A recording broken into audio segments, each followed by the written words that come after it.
Welcome back to the discussion video. Thank you very much, CoolBoyShane, for joining me today. Yeah, no problem. So I have a few questions before we go any further. But obviously, so this was a D&D campaign that you played in, yes? Yeah, this is my first campaign. Oh wow, okay. So I have a ton of questions written down, but the biggest one is what's it like playing as a necromancer in a story I in general? Necromancy is a really cool art of magic, and the way that Pathfinder handled it was very interesting. And I D&D 5e is just so much worse by comparison. The way that it handles necromancy, it's much less interesting. It's much more. It's just boring. I Pathfinder handled it, and it's something I want to try again. Is make another necromancer in Pathfinder Second Edition. Yeah, okay. I mean, I've never played Pathfinder, either of them. I only played 5e, so I don't have much to reference. I've heard good and bad things from either side.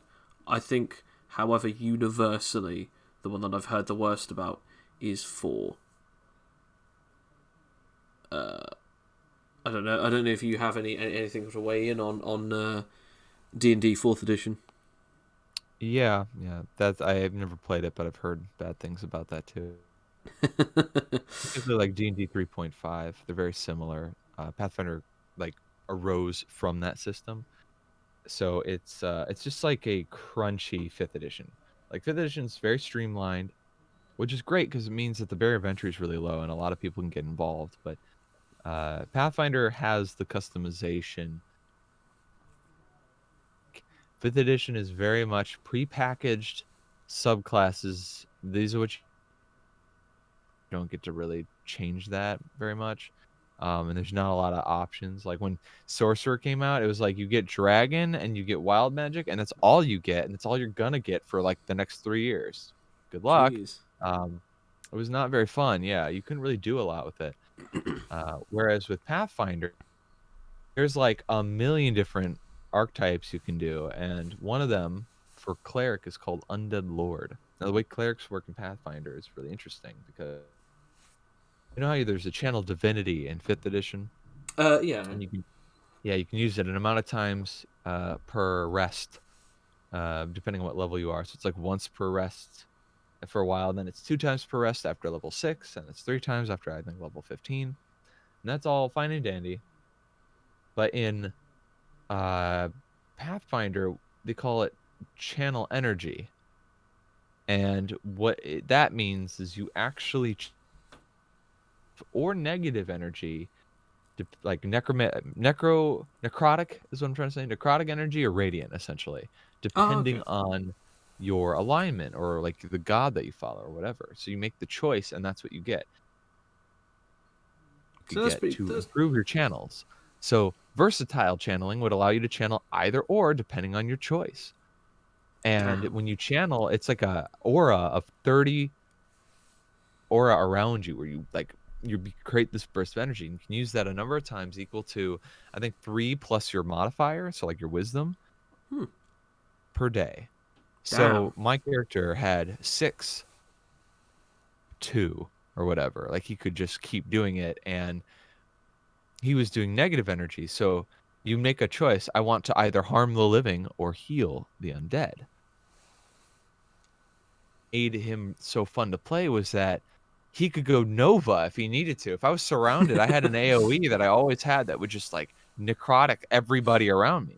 And I had enough feats to make it not only hard to resist, but I could make certain people autosave so that they'd be, or not autosave, but I could like exempt them from the effect, right? Jeez. Okay. And then, yeah, and then if I did my necromancer, I could heal them using my negative channels. I could also use my channel to take control of undead. So I could like find rando skeletons and zombies and use that, which I did. And that's in a later story with him. Actually, it's something I did. So, It was oh no. just so much fun. play. Sorry, go ahead. No, no, I was just going to say. So, how long did this campaign go on then? Because obviously, as you said, like this is the first part of many. So, I mean, I assume that there's many more. Good year and a half, I want to say, Oh because we wow! longer than that, but we played frequently. So it wasn't actually that it was longer. It was more that we played a lot of it. It ended, then we started it anew with different characters, and then that ended even faster because the person who was DMing had to go to college. Like they had to Yeah. move away from home. But it was times I've had. But the problem that I had with it was something that I've finally been able to experience in other games was he had quests and our party was just too chaotic to follow anything he put down. We had no plot threads, no through lines on anything. Mm. Like we couldn't finish it. All I wanted to do was finish a story, and we couldn't do it because someone kept doing chaotic shit. Someone named Elise. I was essentially, calling the campaign "The Follies of Elise" because it was just everything. She was just the responsible for every bad thing that ever happened to us. See, I couldn't ever imagine something like that happening, especially like, oh, I don't know, say for instance, a shapeshifter who could turn into only specifically one thing, and they turn into a large thing that is too big for the small area that they're in, and suddenly deal damage to themselves and others because they're too close to their friends, damage themselves, and finish off the rest of their health bar, killing them. I couldn't imagine anyone doing that. Tune in for AnimiteTales episode 6. So, so yeah, I mean, yeah. No, I know that. I know that feeling. She just had that energy, and it's like it was funny and fine because it made things interesting until it wasn't anymore. Because I was starting to get tired of it. I was like, I just want to like have an adventure, and I can't even do that. Like there was a moment way later where we had been meandering and doing all these different things. Finally, we were in this group of like excavators. They were trying to find some dark power that was like buried deep in the ground, and we were on this journey with all of them, and like we had some really cool role play moments. I actually got to expand my character a little bit, and like the people we were working with were also not like I was a bad guy working for bad guys, so I was like, yeah, and I was really feeling it. And Elise and some other character decided that they wanted to go exploring in some tunnels, and we said, don't, please, don't fuck this up for us, pardon my language. And they went and they found some giant rats, and they turned out to be were-rats who bit them and turned them into were-rats. So then they turned into were-rats in the middle of camp and just started killing people, and we all got kicked out. And I should have killed her then and there to prove my loyalty. I should have, and I didn't because that's PvP and that's not nice. But my God, was I mad! I was so. Finally, a quest line. We had the mistress thing never got resolved because of this, that, and the other, and it was all her fault. That was all her fault too. So it's like finally we have this other thing, and then this was also her fault. So, I mean, okay, I thought I had chaotic campaigns, and trust me, I do. Sam, one of my favourite players, but yes, he is very chaotic, and the amount of times that he has done something to foil the rest of the party, it is almost too funny to see how many people get furious at him. And it does, as a DM, it does get really annoying when a player does it and then they go and blame the DM for the bad story. But Sam doesn't really do that. Instead, he makes these chaotic things and then he just goes, "Yeah, it was kind of my fault. I'll make another character," or "Yeah, it was kind of my fault. I'm not going to apologize because it's in my character to be like this," or something. My favorite moment ever is he made a character who was.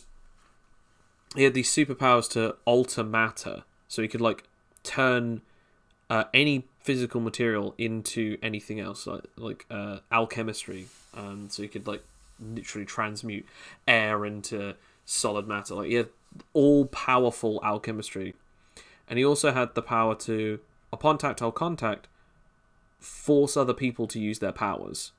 He could even deactivate them temporarily. Like, nah, you just shut them off. Wait, what? Oh, why did my powers not work? And he's just holding their hand going, ha ha ha. And he called himself Presto the Magnificent, because he wanted to fame himself as this wizard. And in the campaign, they eventually find out that there is, and this was a big mistake on my part, real magic. And he's like, oh, I now am obsessed with real magic, to the point of which he actually entirely forgoes his powers that he spent so much time and effort building, that he was obsessed with it. And there's a moment where he actually irritates and angers a god by trying to alter time in another reality. And so, in other words, it basically creating another alternate dimension. And this angel of the multiverse sort of hears this cry for him to basically keep doing these things. And he just comes out and beats the living daylights out of him. Everyone else in the party has met this guy before because they've met him on their journeys throughout the multiverse. And this angel is just like, you had one chance left, now I kill him. And he got beaten so badly that he actually lost his memories, to the point of which that he believed that he was like 15, 17 years old or something. And he's supposed to be like a 32-year-old man. So he's like missing like half of his lifespan. And there's this moment where he gets his memories back, but one of the other members, played by another one of the people in the current AnimiteTales campaign, they actually tried to help him, and they got furious in front of this one angel who, they claim themselves to be angels in this one place. And he has this sort of like special ability that if you show wrath in front of him, you lose your memories. Or at least, no, sorry, you lose your emotions. And he lost all of his emotions, to the point of which it's like, nah, this is fine. I don't really much care for anything. And eventually, Presto got his memories back. And then this character who lost all of his emotions, Presto was like, no, hate me! What are you doing? Please, stop it! And it was always, for this brief moment, we had Sam realising that what he's done is practically, in the stead of him getting his character back to full mental capacity, he has ruined another character's emotion. Eventually they did alter it, but the character who had his memories altered, he still to this day doesn't remember anything, and Presto's just like taking it on the chin every time that he gives him crap. But here's that thing of, there have been some incredibly bad moments where a character, in a lot of the campaigns that I've played, or specifically DM'd, there'll be one character who just goes, I'm going to go off and do my own thing, and ends up killing themselves, looking at you, Coin, getting the rest of the party trapped in an underground facility, looking at you, Sam, or specifically just end up killing themselves, and then dooming the rest of the entirety of the party. Oh, that's me. Okay, never mind. Well, either way, we've learned from our mistakes, hopefully. Hopefully, one would hope. I played with the same player that played Elise, and they are still just as chaotic. And I'm like, no shade on them, but I am glad I don't play games with them anymore, because I can't take that energy anymore. Like, okay, but like, the person playing needs to be able to direct the chaos. There is still some control involved. And when someone's like, I'm going to do the chaotic thing and I don't care what that means for everyone else, like, fuck everyone else, like, that's when I'm not really happy with it. And that's kind of what had been happening. They're also younger than me, so it made sense that maybe they just hadn't really thought about that yet, but it's fine. So why Limdul? I have to ask, the name of your character. Getting back to your character specifically, why Limdul? Well, that's actually from a Magic the Gathering card called Limdul the Necromancer, and I always thought it was a cool character. Hmm. Magic World was kind of short-lived and not that interesting, and I was like, but he looks cool and has such an interesting like thing about him. I want to like improve that Yeah. character named after him. But my character is based off of not that Limdul, but it's actually based off of another necromancer from a different game called Battle for Westnoth, which is a free top-down 2D like tile, like hexagon tile strategy game. Oh right. And I'm sorry, you cut out. What was that? I know. I just thought, oh right. Yeah, yeah. That's it's free too, and it's um what was it? One of the campaigns is actually called like Descent into Darkness. And in that game, there's a necromancer named Malkashar. Hey, that's a familiar name. And that he's a boy. His name's Malin or whatever, and he lives in this town with these farmers, and they every year they're getting invaded or attacked by, and he turns to necromancy to defend them. If they kick him out, they're like, that's not cool. So he then is now a pariah, and he's traveling around with his master trying to learn necromancy. Then he ends up killing his master because he's a bastard. And then his sister's a paladin, and she comes to try to like slay him. And then blah blah blah. All this stuff happens. Eventually, he secludes himself in a cave, and he becomes a lich. And it's kind of cool. I really liked that whole story. I like the fact that he wanted to be a good guy, being this like sort of like anti-orc dude, and I based my character around that, where he was still a human, but like his whole family and everyone he knew was slaughtered by orcs, and he turned to necromancy to defend himself and the people and folks that he cares about. But also he's also just kind of ruthless and, like a racist, because he doesn't like orcs, and he doesn't care that he doesn't like orcs. He knows he would probably agree, but he'd also say that like orcs are, you know, vermin or something, like very, very Kind of, terrible language. kind of similar Yeah. to the Mandalorian. He doesn't like droids, but Yeah, it's more droids for killed a. his parents too. Exactly. It's more Yeah. for like a reason of like it comes from a reason or a backstory of something that happens in his past.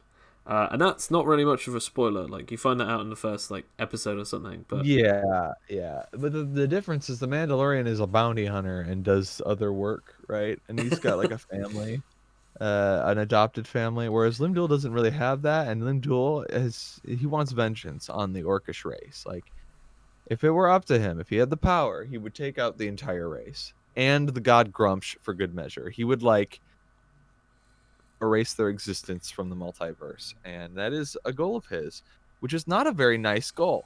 It's a pretty genocidal, evil goal, and that was something I wanted to get to at some point, I but I mean, didn't really get to experience that arc. we've all had Uh, a character that has had some kind of like murderous, genocidal, regicidal, deicidal thing. I guess, and I mean, hey, matricidal as well. To be fair, we've had characters that wanted to kill their mothers or fathers or something like that. I mean, the best one still to this day is its Patria deicide, which is he wants to, or Patria deicidal, which he wants to kill his father, and his father is a god. So I kind of like that. That's funny that like he came up with his own term for it. But yeah, no. So either way, yeah, I quite like that. So I have actually got another question here for you, which is was this a module or was this a homebrew campaign? all homebrew. Huh. We never played official Pathfinder content ever. What was it like playing as alongside a werewolf then? Because you said that there was one of the characters who was an actual werewolf.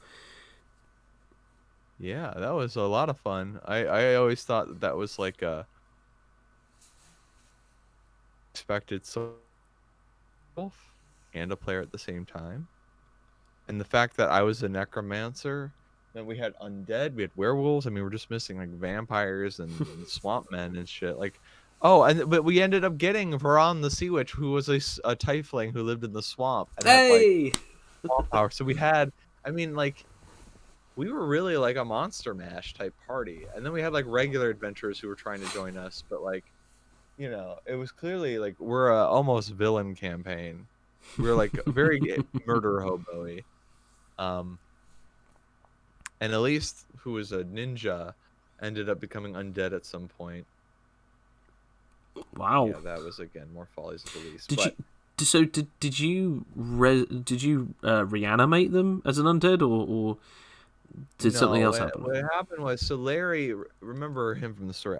I reanimated Larry. I was like, I need a new minion because you killed a few of mine, and he ended up surviving adventures. He became one of my best minions because the Elven Ranger, believe it or not, had a maxed out dexterity score.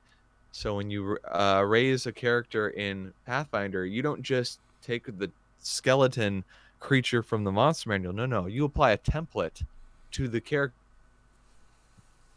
and it gives them bonuses and penalties. And for him, the bonus was +2 to your dex. So he had a 22 dexterity. Jeez. Yeah, and his AC was pretty unbelievable. Attack for his bow was pretty unbelievable. So he just stayed in the back and like supported, and he for almost the entire campaign up until a certain point. But with Elise, she decided to rob a store with Varan, the Sea Witch, and then they escaped. Varan went to the swamp, but Varan's the Sea Witch who lives in the swamp, so knows how to survive. She does not.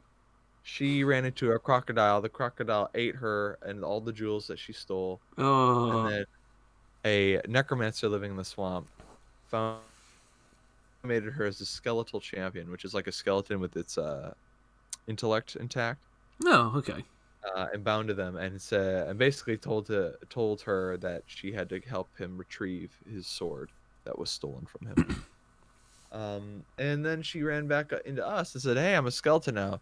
By the way, I have to get this sword because I can't not do it. I'm commanded to do it. Do you want to help me?" And we're like, "Maybe." I'll think about it. Well, I'm going now. Yeah. So we ended up helping. That was the fight against the Ghoul King, which was one of my favorite fights I've ever had in a RPG. Oh yeah. Because if like we basically we snuck down into this chamber under the swamp, and it was like this large cavernous area. There was like a river cutting through it, and on the other side of the river was like this Incan styled pyramid, like the ziggurat, you could even call it. At the top was an altar with a woman strapped to it, and a ghoul in a like a Dracula looking Doctor Strange cape who just drives his dagger, or not his dagger, no, he had a katana, a bone katana, a serrated bone katana. Oh yeah, because you got to have all the weeb in one. Yeah, maybe, I guess. But he like killing her, and then it sucked out her life essence, and then she rose as all the flesh rotted off her bones. She rose as an undead skeleton, and he had already 4 archers up there and some, and he was like, kill them. And so like we were like, cool. So we all are fighting. I'm trying to get to the top of the ziggurat, so I'm going around while everyone else is fighting the champions at the bottom. And they're all getting peppered with arrows. The Ghoul King descends to like fight them with the bone katana. He kills Tsukite, the wolf of Neath, the ranger, kills her pet wolf. She's like, no. So now the wolf has become a bone wolf, a skeleton wolf.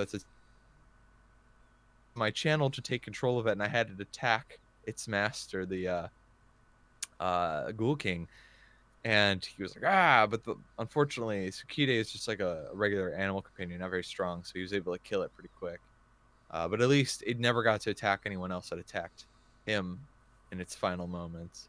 And I got up to the top, and with 2 more channels, I was able to control all of the skeletons at the top of the Ziggurat, and I walked to the edge, and I looked down at the Ghoul King, who looked back up at me, and I said, "Fire!" And then all the skeletons fired on the Ghoul King. It was the fucking coolest Oh, shit. that's so cool. I, Yeah, I loved that. That was awesome. I also unlocked a spell called Summon Skeletons. There's summons you can have that are around temporarily, and you roll to see how many you get.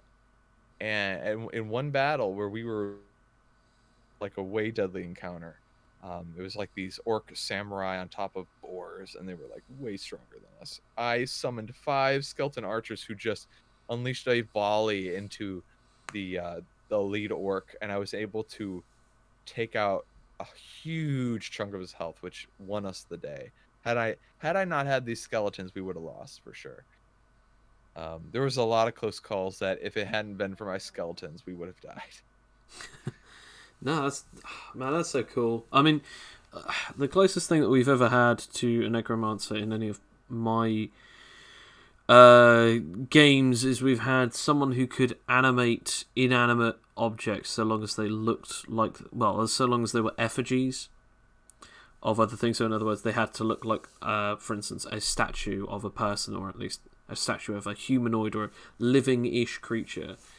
And my brother played as this character who could like control all these ones, and he like found 2 fighting robots, like basically like fighting dummies, but they have certain like robotic parts in them so that they can kind of fight back.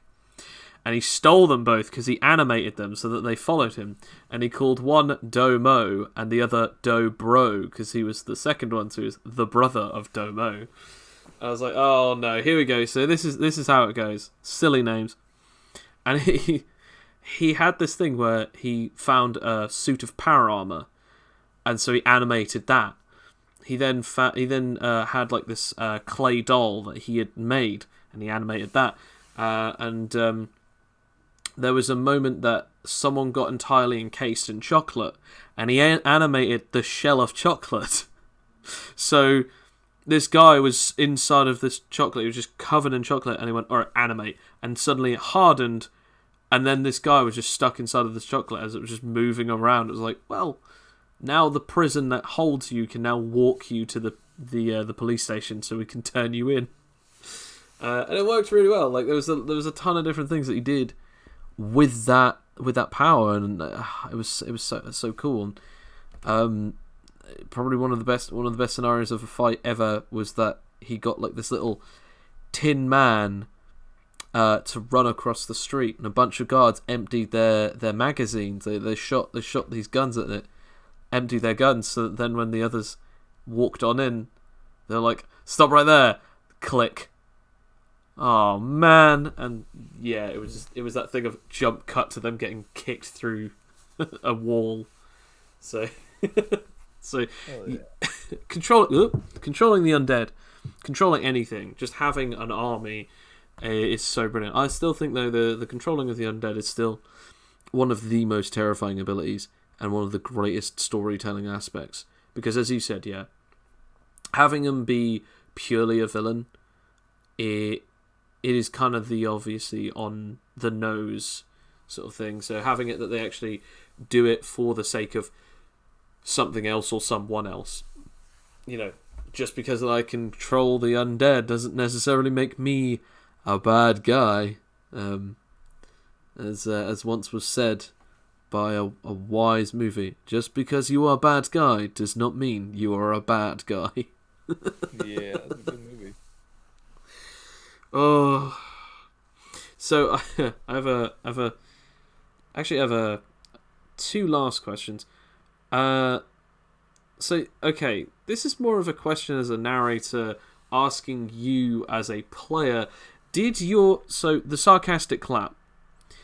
Did your party break character to say to the DM, "Really, a sarcastic clap"? No, we were too immersed. All right, I gold was star. freaking They get a out. gold star. Instantly, all of them get a gold star, because I could not go a campaign without one of them catching out a trope and breaking character just to laugh at me for using that trope. It's because the DM has He has a stare and a smile, like a smirk that he gives when he's in character, and you're immediately just looking at that character. Like, you know it's your friend. You're looking at your friend's face, but you see the character they're like emulating, and you're like, "Oh my god."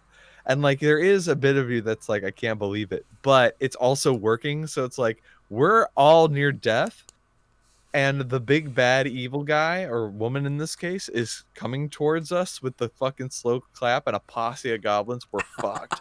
Like, I'm not in a position to laugh at them because I will die and I don't want to die. And the other one is the Goblin Tiara. So you guys said that you knocked it off of her head and you stole it.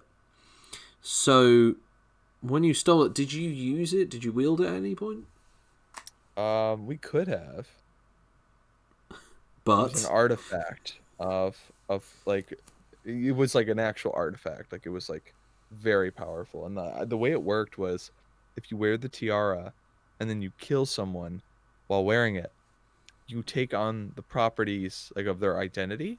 So you're still you, but everyone that had a relationship with the person you killed will treat you like they treated that person.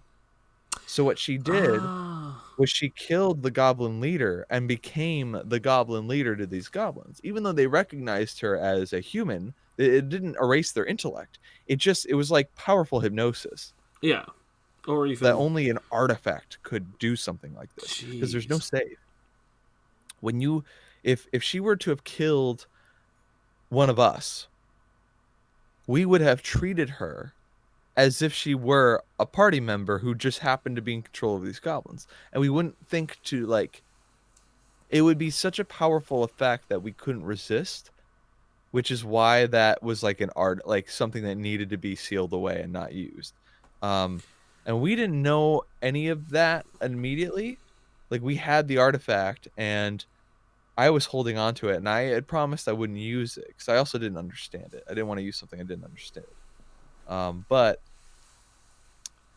it got stolen from me after when she decided in Great Griffin's Landing to reveal to everyone that she wanted to be turned back, and then told them about everybody in her party and about what we were holding. And so I'm in the middle of the street, and suddenly a bunch of guards approach me and say, "Give us the tiara," and I had to give it up. So that was fun. That was really fun. I liked Uh, that moment. my Yeah. players would never do such a thing. Well, one or two of them would, but I know about like at least 4 out of the 6 of the ones that I've got in campaigns right now. They would probably more than likely just go, "You'll never take me alive," and immediately attempt to just like stab someone in the eye or run away or go down fighting. Because yeah, I mean, to be fair, they'd do that for a packet of biscuits that meant enough to them, sort of thing. Uh, but yeah, no, an artifact like that is so insane. Is that something in Pathfinder? Is that something in Yeah, I campaign? think so. I mean, that's the way it was told to us, where it's like there are magic items, and the most powerful of which are like legendary items, but then there are items that are even more powerful that are not meant for your use. Those are like god tier items that gods use for gods, not for us. And that's what this was. This was like part of this grand scheme. There's like a bunch of these kinds of items, and that we were going to have to kind of almost like the Adventure Zone balance arc where in the adventure zone the characters have to collect all these 7 like special items, these MacGuffins, right? And they're all very powerful and you're not supposed to use them because they'll affect your mind and fuck you up, right? Yeah. um, well, similarly this item was kind of like that too, but this was well before the adventure zone came out, so it was just, the same sort of type of situation. I mean, I asked this question way back in one of the old Power podcasts, uh, but I never got to ask you this question in this particular situation because I'm pretty sure I've heard you say this specific story before about the tiara.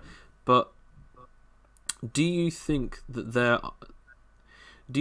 are spells or items that should never be in the hands of players, but should be more than fine to be allowed to be in the hands of bosses or enemies in a story?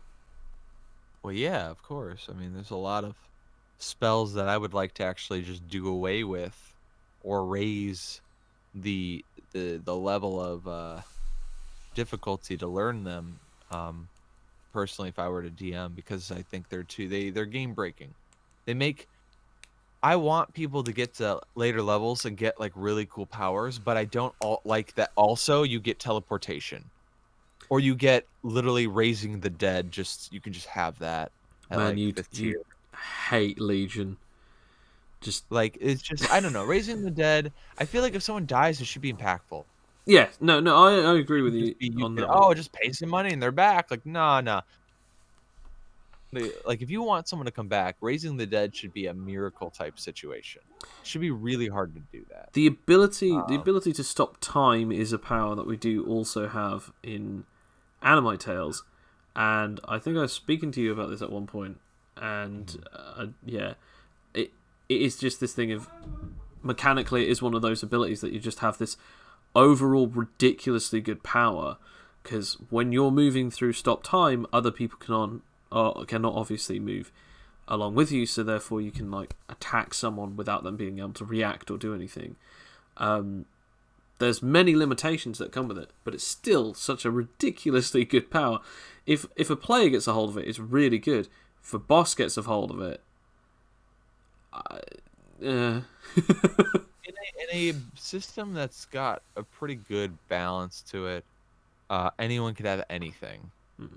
However, if you're gonna have a boss, you have to make the boss stronger than the party because you have a oh yeah, party of people. They already have, especially in 5e where it's bounded accuracy, like Strahd von Zarovich is scary if it's just you and Strahd, because he by himself is stronger than you. But when it's a party against Strahd, he's a lot less scary because you can gang the fuck up on him and you can take down his health a lot faster than he can regenerate it, especially if you know how to kill him, right? yeah. Which is why one of the biggest um, pieces of advice people give is make him stronger and play him smart. Don't play him like a dumb monster that doesn't know how to do anything. Like he's a general. He is a very intelligent spellcaster, and he's got a legion of vampire spawn. Use those things to your advantage. Make him frightening and hard to kill. Players are going to do everything they can to prep for this. You need to as well as DM, because if everyone dies, that's just the end of it. That's fine. That's how that story ended. People need to be aware of that for that type of setting, right? But you can extend that to anything. Like if you've got the big bad evil guy and everyone really wants to beat him, it's like, look, he's going to be tough and I'm not going to pull any punches. His power is really hard to deal with, and I have it pre-written, and it is what it is, and I will give you opportunities to learn more about it. I'll give you opportunities to devise a strategy. But he's not an idiot. He has already thought up strategies for how his power might be circumvented and has counter strategies already implemented to deal with that you might not know about, right? So it's like it's a balancing act on the DM's part, but I do think that it's fine to have a power or a special MacGuffin that only the bad guy has that the party doesn't. For Uh, example, yeah. can I spoil something for Curse of Strahd to be on that example for a moment? I'll just put this up. Spoiler for Curse of Strahd. All right, go. Spoiler alert, okay? Big one. So Curse of Strahd is hard to kill, or Strahd is hard to kill. Now he's a vampire, so that already makes him hard to kill. But vampires have a lot of weaknesses, and Strahd knows that. So Strahd has some things that help him out. Now, one, he's the Dark Lord of a domain. And as the Dark Lord of a domain and the domains of dread, you get special powers that only the Dark Lord gets. So there's that. But there's even more because he decided that wasn't enough because Dark Lords can be overthrown. So he decided to find this ancient artifact called the Heart of Sorrow. And again, the big spoiler here. Again, if you got the spoiler alert and you're going to play Curse of Strahd and like you're still listening to this, That's just that's on please you. skip That's ahead. on you. That It's on you, man. Like I'm telling you like what's in the book and like is going to ruin the game for you, so please. But anyway, the Heart of Sorrow is this thing that you attune to, and it gives you regenerating temporary hit points.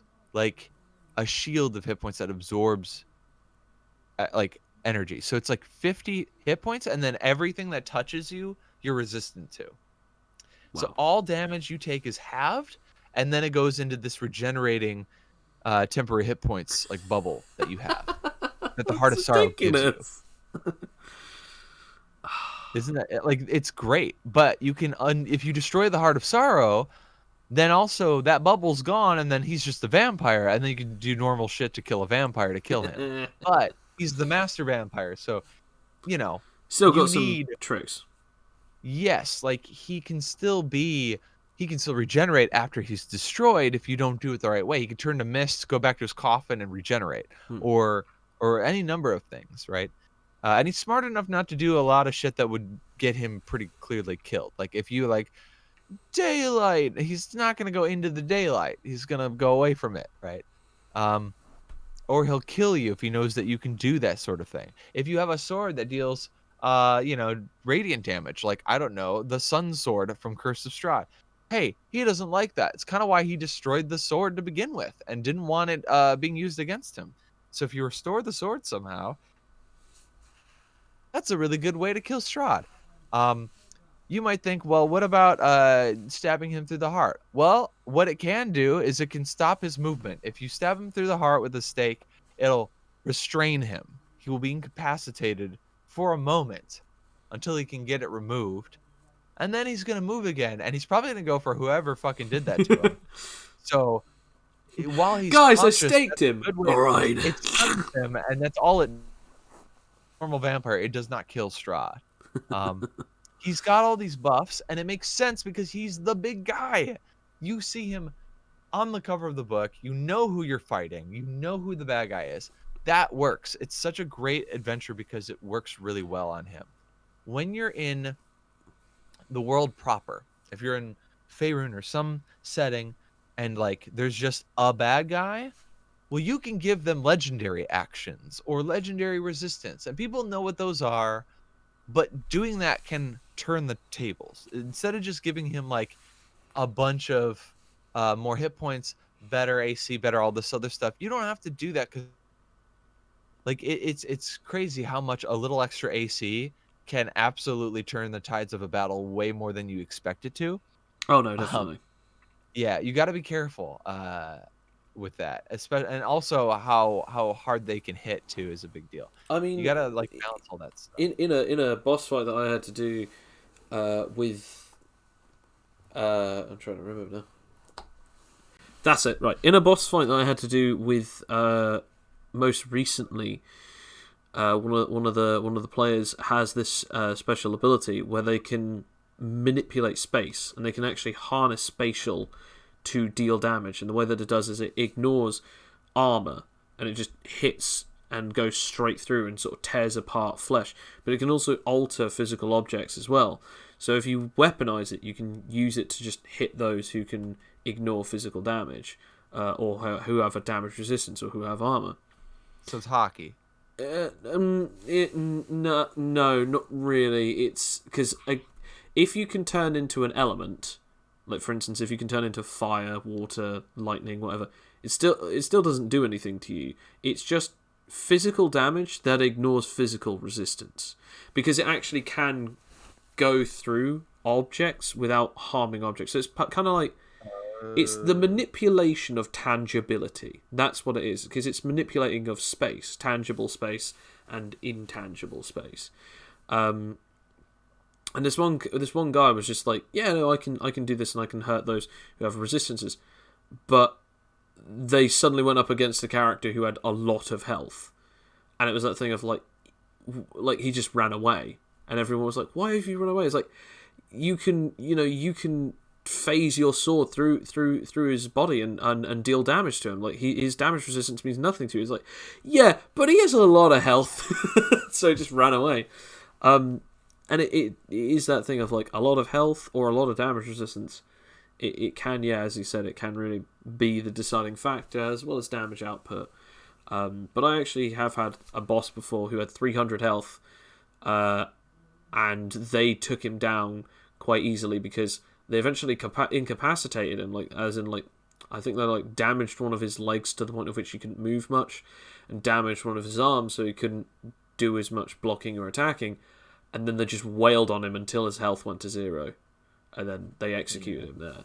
So it's a combination. You gotta really like look at the you gotta look at all the different factors and do the balancing. It takes practice. Oh, Especially absolutely. for different systems, you don't know like what the balances are, and it's a little trial and error sometimes. No, absolutely. I think it's the most important thing to be able to center exactly what you want to create with a story. When you want to do something like this, you need to go, what do I need for them? And the best thing is to plan out what kind of story you want for your players before you see or know what their characters can do or are. Because if you make it as you're going along, that is still okay and that's still good. But for the love of all that is holy, try and make NPCs and enemies and villains before you do that.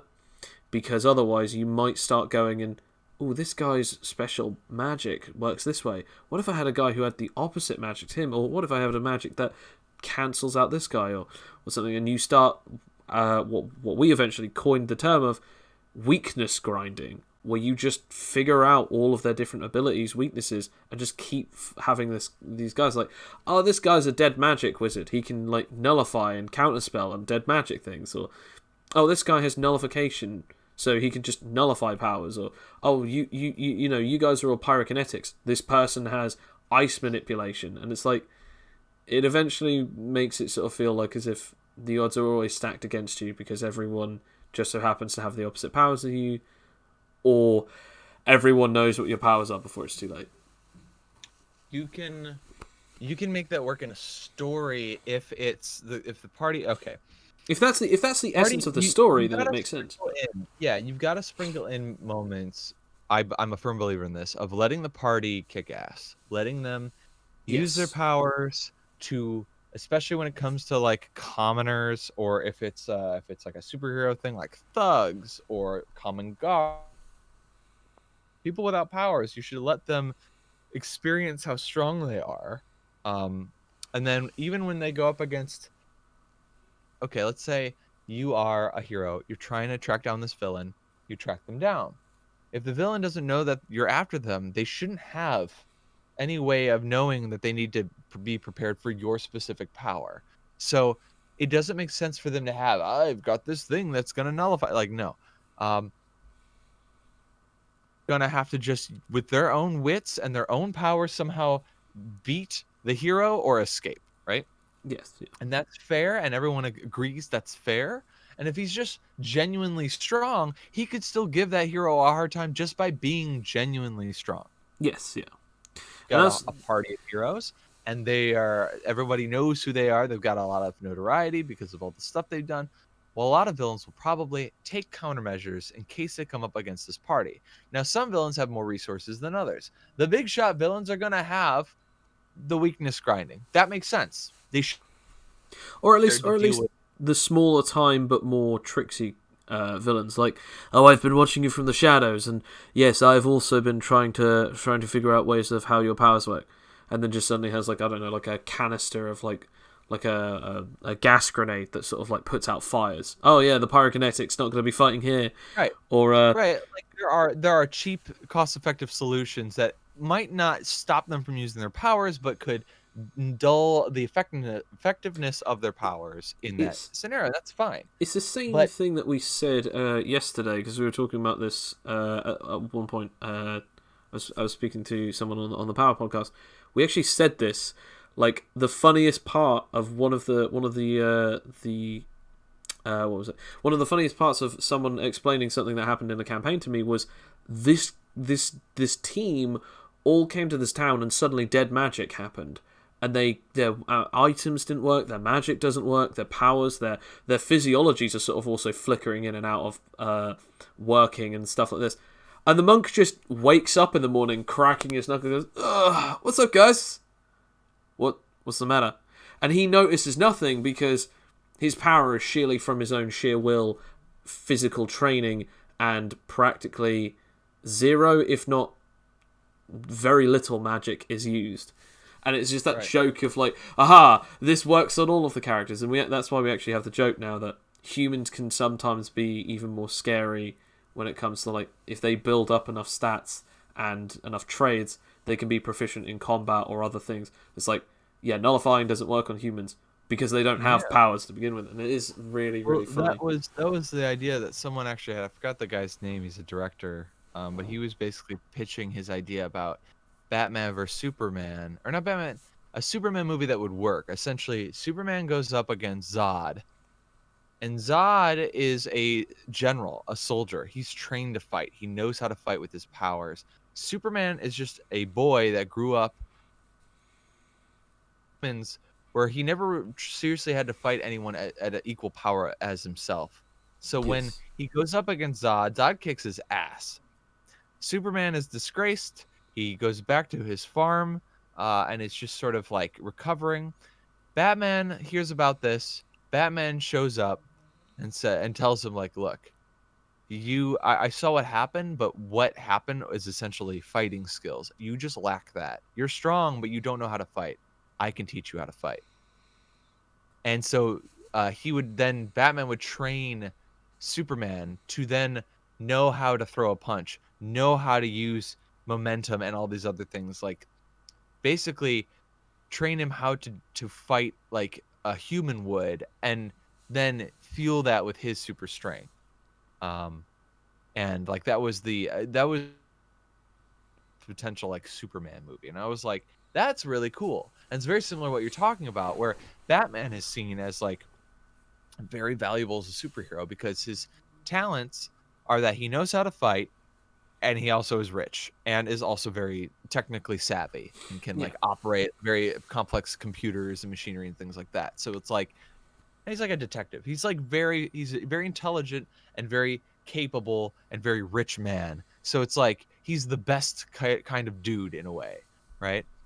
Who doesn't have powers. And then you can have people like the Flash who are just like regular or whatever, but are just super fast, pretty neat, you know. Mm. Um, and like you can have them all, and it works somehow. But like I think the thing is the trade-off is Batman needs in basically Batman's at a disadvantage in almost every situation, and what we like as viewers is seeing him overcome his disadvantage with technology, with planning, with tricks. Like it's cool to see that. And so in this AnimiteTales type world, what you've got is again, you could play as a Batman or as a monk or something like that, where it's like you're at a disadvantage because you're playing with like a demon husk guy with 3 different superpowers who can do crazy, unbelievable things, and it puts you at a major disadvantage normally. And then you get to this dead magic moment where it's like, I am the Superman now. You know, it's like that's when you realize you you know what you have, it will never be taken from you, or can never be taken from you from something like that. My favorite like nullifying doesn't work on me moment, or don't need powers moment actually came in a fight where my cousin who's currently playing as Kaio in the Fables in the Animite Fables Dev plays. He played as this character. He made this character called Anarche, and he got really good rolls. Like I cannot believe how good rolls he got. And then he built up the stats quite well, to the point of which that he had like +5 to Dex and Strength, and then he also had like a power that granted him +5 Super Strength. So he had +10, and he did so much damage just from like punching, fighting. So he's kind of almost like a martial artist sort of brawler monk character. And he also had like energy manipulation, so he's sort of almost like a Super Saiyan. And eventually, there was a moment where the party members, they're like in this moment where everyone gets nullified, and the 2 party members are sort of like they're fighting, and one of them hits an arcade. And it's just like, you know nothing of this world. You know nothing of anything. You're only relying on your powers. And he just hits him back, and he almost downs him in a single shot. And it's like, it's because that he's proficient with fighting, with brawling, without his powers. That with them, as you say with the General Zod thing, with them he's really good. Without them, it doesn't matter. So it was this thing of like they try to down him, and immediately just takes him down in a single hit, and he just goes, "I've never needed my powers. Well, not for people like you." And it was just this amazing moment of engaging this kind of this perfect like harmonization of the story and the mechanics working and interlocking together to that point of which it felt almost poetic. I love those moments. It's like I don't know if you ever watched Steven Universe, but there's these figures called the diamonds and other gems with their powers. One of them can like basically dissolve the form of a gem so that they're just their gem. They like take their physical form out. The other one, Blue Diamond, can create an aura that causes everyone to be like they just with grief that they absolutely cannot overcome. And so it just like it immobile. Nobody can really do anything. Jeez. But there's this one like a character. certain power within the One Piece universe. Yeah, but there's this one character named Lapis Lazuli, who basically spent thousands of years trapped in a mirror, was freed, tried to escape by controlling power into space, then basically ran away, basically flew away to her homeworld, then was captured at her homeworld, taken back as a prisoner, forced to fuse with another gem, and then deliberately kept that gem locked away at the bottom of the ocean for almost over a year, trying to keep them contained and wrestling them with their mind. This is after thousands of years of isolation, by the way. And then Jeez. escaped, but was like overtaken by the transformation. Then was suffering from major PTSD. So after all this, she's at this final battle with the diamonds, and Blue Diamond does her like grief power, and everyone else is overcome, and she just sort of wipes a tear away. She's like, "I felt worse." Like, what? And then just keeps attacking, and it's like, it's that she already feels like shit. She's at her lowest. You can't do anything. It's the Usopp thing. It's the Usopp thing from One Piece. But like he's already always negative, right? Why like, doesn't my negative powers work on you? I naturally have a negative personality. Yeah, which is kind of bullshit, but still. No, like, it's great. Very cool moment where it's like her biggest like flaw, you could say, or her biggest weakness is actually in this moment her biggest strength. Yes, and she can use that to save her friends. I mean, it's the I'm always angry moment. It's the I have a negative personality moment. It's the I felt worse moment. It is that thing of the person's actual personality, their one thing that makes them best. I mean, we've seen those kind of moments. I don't know what to call them. I guess we could call them the nurturing environment moment, because it's that thing. I would like to call it an actually no moment, because that's that's what it really is when you boil. But it is, what is it? It's similar to that moment in My Hero Academia. If you've ever watched it, there's a guy who has this power that he can create like quakes and vibrations through things, but it has to be a solid. It has to be something that is physical. So he can't do it through the air, but he can do it through like solid matter. You can do it through water, so you can create like tsunamis, earthquakes, and stuff like that. So you can like, it's quite destructive. But there's a moment where he actually says like, oh, he gets recoil from it, so he actually takes the vibrations back. And there's a guy called Gang Orca, and he uses this like sonic screech ability. And if you get hit with it, your body is paralyzed and numbed, and so you just drop down and you can't move.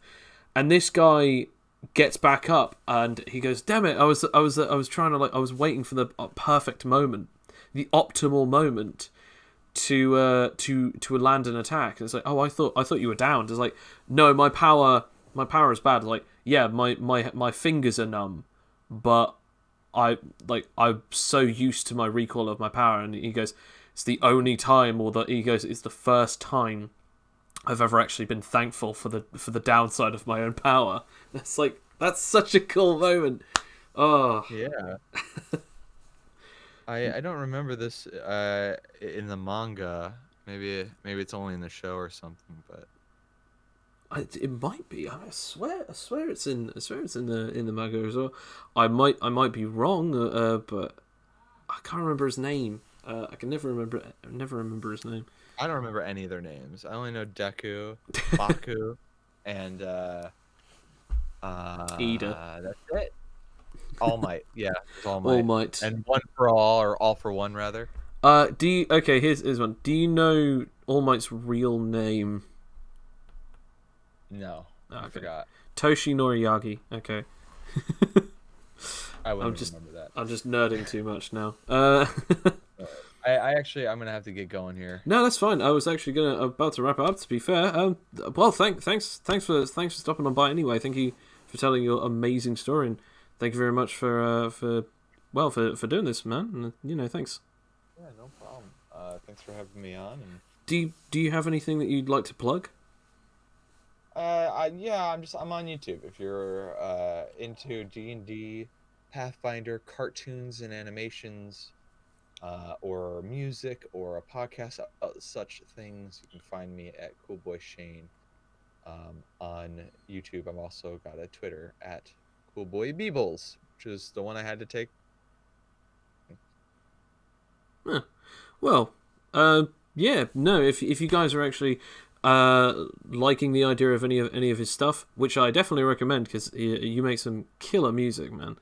And yeah, if you like any of his podcasts, which are definitely better than this, then check him out. CoolBoyShane on YouTube, or CoolBoyBeebles on Twitter. I know that I follow you, and this is not the first time we've done a recording together. I think this is now the 4th recording we've done.